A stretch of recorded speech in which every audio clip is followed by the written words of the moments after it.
आप अगर नॉर्मल से ज़्यादा मोटे हैं, खाया पिया तो लगता ही है, ऐसा लगता है कि पानी पिया भी आपको एकदम से बॉडी को सूट कर जाता है और आप मोटे जाते हैं। बहुत चक्कर काट लिए जिम्स के, खूब पसीना बहा लिया, लेकिन वेट कम नहीं होता। अगर आपके साथ भी यही सब केसेस हैं तो ये वीडियो सिर्फ आपके लिए है। बट वीडियो शुरू करने से पहले अगर आपने इस चैनल को अब तक सब्सक्राइब नहीं किया तो कर लें एंड नोटिफिकेशन बेल को ऑन जरूर कर दें ताकि नोटिफिकेशन फ्यूचर अपडेट्स की आपको मिलती रहे। और साथ ही अगर अब तक इंस्टाग्राम पे फॉलो नहीं किया तो वहां भी फॉलो कर लें, वहां यूजर नेम भी फिटनेस रॉकर्स ही है। अब बात करते हैं मुद्दे की।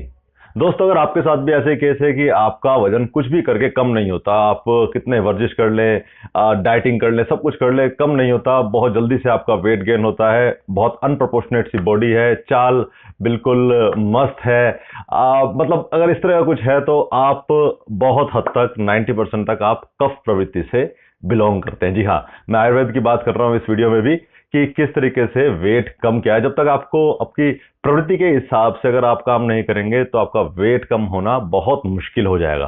दोस्तों, मॉडर्न साइंस के हिसाब से भी 3 कैटेगरीज में बॉडी टाइप्स को बांटा गया है। एक है एंडोमॉर्फ, एक्टोमॉर्फ और मीजोमॉर्फ। जो मोटे लोग होते हैं जिनकी हम इस वीडियो में बात कर रहे हैं वो हैं एंडोमॉर्फ, राइट। और इसी को आयुर्वेद में कहा जाता है कफ प्रवृत्ति। तो जो कि हजारों साल पुरानी सारा का सारा हमारा साइंस है, ये तो अभी जो मॉडर्न साइंस है अभी आई है और इससे काफी ज्यादा वास्ट भी है हमारी जो साइंस आयुर्वेद। वैसे तो ये जो मैंने आपको बताया, मोटापा, थोड़ा सा सुस्त रहना, बहुत आराम से बोलना, ये कुछ ऐसी चीजें हैं जो एक कफ प्रवृत्ति वालों के प्रॉपर्टीज हैं।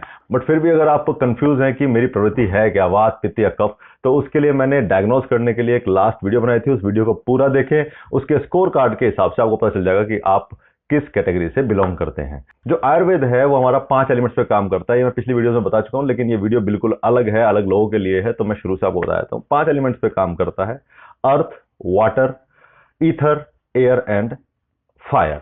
सो इन 5 एलिमेंट पे ही पूरा आयुर्वेद का जो बेस है वो टिका हुआ है। अगर हम बात करें कफ प्रवृत्ति की, तो कफ प्रवृत्ति के अंदर जो 2 एलिमेंट सबसे ज्यादा रहते हैं वो होते हैं अर्थ प्लस वाटर।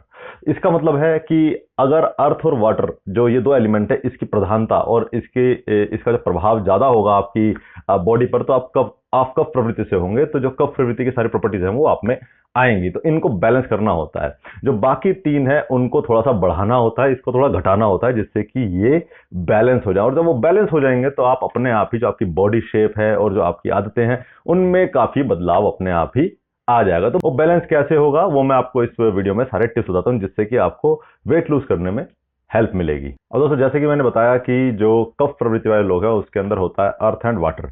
बेसिकली उसकी जो प्रॉपर्टी होती है वो है स्ट्रक्चर। तो तभी बेसिकली स्ट्रक्चर बहुत ज्यादा हो जाए, आप समझते हैं, स्ट्रक्चर उसकी प्रॉपर्टी है कफ प्रवृत्ति की। तो जब ये बहुत ज्यादा हो जाते हैं तो आपने देखा स्ट्रक्चर भी बड़ा हो जाएगा, तो हमें क्या करना है, उसको बैलेंस करना है। अब यहाँ मैं सबसे पहले करता हूँ मैक्रोन्यूट्रिएंट्स की बात, क्योंकि जब हम खाना वाना खाते हैं तो उसके अंदर हमें अगर मैक्रोन्यूट्रिएंट्स की रेशो पता चल जाए तो बहुत ही अच्छा होगा। इसमें मैक्रोन्यूट्रिएंट्स की रेशो की हम बात करेंगे तो यहाँ क्या करेंगे, हम कार्बोहाइड्रेट्स को कम कर देंगे, प्रोटीन को भी थोड़ा कम कर देंगे, यहाँ थोड़ा सा फैट को हल्का सा बढ़ा देंगे। तो यहाँ पर जो कार्बोहाइड्रेट्स की जो रेशो होगी वो 30 होगी, प्रोटीन की रेशो थोड़ी सी 40% से ज्यादा रहेगी, और जो फैट की परसेंटेज है वो 30% रहेगी। बट अगर आप टारगेट कर रहे हैं बहुत तेजी से वेट लॉस करना, तो आप यहाँ कीटोजेनिक डाइट भी ले सकते हैं। यहाँ पे लो कार्ब डाइट भी बहुत अच्छी रहती है कफ प्रवृत्ति वालों के लिए, जबकि यही चीज वात वालों के लिए बिल्कुल अलग है, वहां पर बिल्कुल अलग है, और इसी तरीके से मीजोमॉर्फ वालों के लिए अलग है। तो आप समझ रहे हैं कि बेसिकली जो आपकी बॉडी टाइप होता है वो डिसाइड करता है कि आपको कौन सा डाइट प्लान लेना है, कितना कार्ब लेना है, कितने प्रोटीन लेने, कितने फैट लेने हैं। ये नहीं कि सभी एक भेड़ चाल में चल पड़े, सभी कीटोजेनिक डाइट ले रहे हैं, सभी लो कार्ब डाइट ले रहे हैं। नहीं, कार्ब कितना लेना, प्रोटीन कितना लेना है, ये आपकी बॉडी टाइप डिसाइड करती है, वो पहले से ही डिसाइडेड है। ठीक है, बस आपको उस हिसाब से अगर आप उसको फीड करते हैं तो आपको बढ़िया रिजल्ट मिलने तय हैं। अब यहाँ मुझसे किसी ने एक बार क्वेश्चन पूछा था कि भाई आप फैट आगे बढ़ा रहे हैं, वो भी तो लिक्विड है, पर यहाँ वाटर नहीं है, वाटर कंटेंट हमको कम करना है। वाटर कंटेंट ये नहीं कि जो हम पानी पीते हैं वो कम करना है, जिन भी फूड प्रोडक्ट्स में जो पानी है उसको कम करना है। मैं आपको एग्जांपल लेकर बताता हूँ। अगर जो कफ प्रवृत्ति वाले हैं उनको मिल्क प्रोडक्ट से थोड़ी सी दूरी बना के रखनी चाहिए, क्योंकि जो मिल्क प्रोडक्ट्स के अंदर जो पानी का जो कंटेंट होता है वो काफी ज्यादा होता है। ठीक है, अब अगर हम इसके अंदर एग्जिस्टेंस ले आए फायर की, यानी कि उसको पका दें अच्छे से, तो पका हुआ जो प्रोडक्ट होता है वो होता है घी।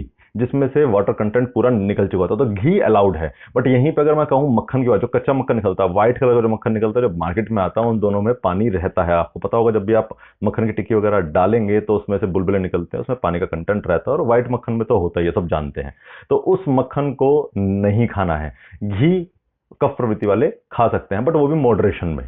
तो बेसिकली आपको जो वाटर कंटेंट वाली चीजें हैं उनको त्यागना है। वात प्रवृत्ति के अंदर वाटर कंटेंट बढ़ाना होता है, बट यहां पर वाटर कंटेंट को थोड़ा सा कम करना होता है। यहां पर इसकी जो प्रधानता रहती है, क्योंकि पहले ही वो ऊपर है, उसको थोड़ा सा कम करना जरूरी है बैलेंस करने के लिए।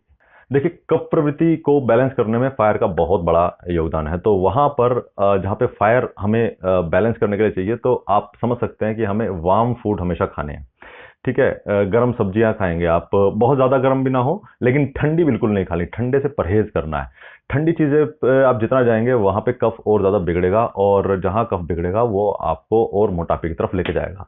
बाकी इसके अलावा कोल्ड ड्रिंक्स, चिप्स, जितने भी जो ऐसी चीजें बासी जो हैं, जिनको प्रोसेस्ड फूड कहा जाता है, बासी की कैटेगरी में मानता हूं मैं, ये सब चीजों से टोटली परहेज कर दें। और आपको पता भी है मोटापा इन सब चीजों से आता भी है, कफ प्रवृत्ति को बहुत ज्यादा बढ़ा देता है। तो आप इन सब चीजों से आपको दूर रखनी है। ठंडा नहीं खाएंगे, फ्रेश खाएंगे और वार्म खाएंगे। इस चीज का हमेशा ध्यान रखें। अग्नि तत्व को थोड़ा सा इसमें बढ़ाना होता है। ये अभी और भी इसी पूरे एपिसोड के अंदर कई बार आपको सुनने को मिलेगा। अब जैसे कि मैंने पहले बताया कि इसके अंदर वाटर डोमिनेंस होता है, वाटर काफी रहता है, अर्थ एंड वाटर है। वहां हमने कार्बोहाइड्रेट्स को कम कर दिया, अब वाटर बहुत ज्यादा है, तो क्या करेंगे? ड्राई खाना है। वात प्रवृत्ति वालों की जब हमने बात की थी, वहां पहले से ही बहुत ज्यादा ड्राइनेस होती है, तो वहां पर हम मॉइस्ट करके खाते हैं। यहां पर मॉइस्ट चीजें नहीं खानी है, यहां पर आपको ड्राई खाना है। मैं एक एग्जांपल लेता हूं, जैसे ड्राई फ्रूट्स हैं, वात प्रवृत्ति वालों के अंदर भिगो के खाने होते हैं, यहां पर भिगो के नहीं खाने। आप जैसे हैं वैसे ही खाएं, भिगो के बिल्कुल भी नहीं खाने हैं। तो ये आप चीजों को समझें। जैसे आपका तरबूज रहता है, वो भी उसके अंदर वाटर कंटेंट ज्यादा रहता है, उससे आप थोड़ा सा परहेज करें, ये कफ प्रवृत्ति को बढ़ा देते हैं। आगे बढ़ते हैं, अब बात करते हैं टेस्ट की। जो आयुर्वेद है उसके अंदर 6 टेस्ट हैं, स्वीट, सोर, salty, bitter, pungent and astringent.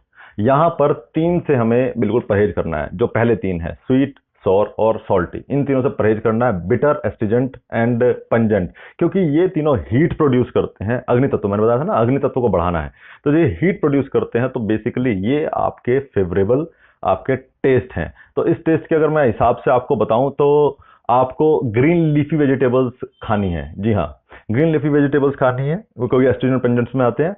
और स्पाइसेस खाने हैं, ठीक है, गार्लिक और प्याज, ब्रोकली, पालक, ये ग्रीन लीफी वेजिटेबल्स के अंदर आ गए, ये ज्यादा खाने हैं। ठीक है, और फ्रूट्स में अगर हम बात करें, जो बिटर एस्ट्रीजेंट के अंदर आते हैं, वो आते हैं एप्पल, पपाया, पियर्स, ये इस तरह के जो फ्रूट्स हैं वो खाने हैं। और स्वीट और जो सोर फ्रूट्स हैं इनसे दूर रहना है। जैसे कि आपका मैंगो, बनाना, ग्रेप फ्रूट्स और पाइनएप्पल हो गया, इनको आपको कम कर दें। ऐसा नहीं, मैं देखो जहां मैं कह रहा हूं कि इनको अवॉइड करना है या कम कर दें, तो इसका मतलब है कि बैलेंस में हो रहा है। कभी कभार आप खा लेंगे तो ऐसी कोई दिक्कत नहीं है। ठीक है, और अगर आप कहेंगे तो मैं एक अलग नई वीडियो बनाऊंगा जिसके अंदर पूरे डाइट के टिप्स दे दूंगा, आपको क्या खाना है, क्या नहीं खाना, क्या क्या टाइम वगैरह रहेगा, वो सब कुछ। तो मुझे वो कमेंट करके आप बताएंगे, तभी मुझे पता चलेगा कि आपको ये पसंद आ भी रही है कि नहीं आ रही। तो आप लाइक करें ज्यादा से ज्यादा। अगर मुझे 3 दिन के अंदर 1.5 पौने 2 हजार लाइक्स मिलते हैं, तो मुझे पता चल जाएगा आपके प्यार से कि हाँ भाई आपको अगली वीडियो भी चाहिए। मैं उसके अंदर डाइट टिप्स पूरे दे दूंगा, जिससे कि आप वेट लॉस यूं कर सकेंगे और अपना कफ जो है उसको बैलेंस आराम से कर पाएंगे।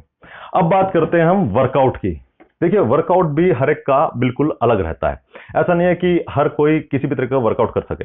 जब ये चीजें बैलेंस हो जाती हैं, जब कफ या फिर पित्त या फिर जो भी वात प्रवृत्ति का है, उनके जब ये बैलेंस हो गए प्रवृत्ति, उसके बाद आप पूरी ट्रांसफॉर्मेशन अलग तरीके से कर सकते हैं। उस टाइम खाना वाना जो होगा बिल्कुल अलग हो जाएगा। कफ प्रवृत्ति वाले लोग है ना, इनका जो एंड्योरेंस होता है वो वात और पित्त वालों से कहीं ज्यादा होता है, और ये काफी लंबे टाइम तक वर्कआउट आराम से कर सकते हैं। ये इनकी खूबी है।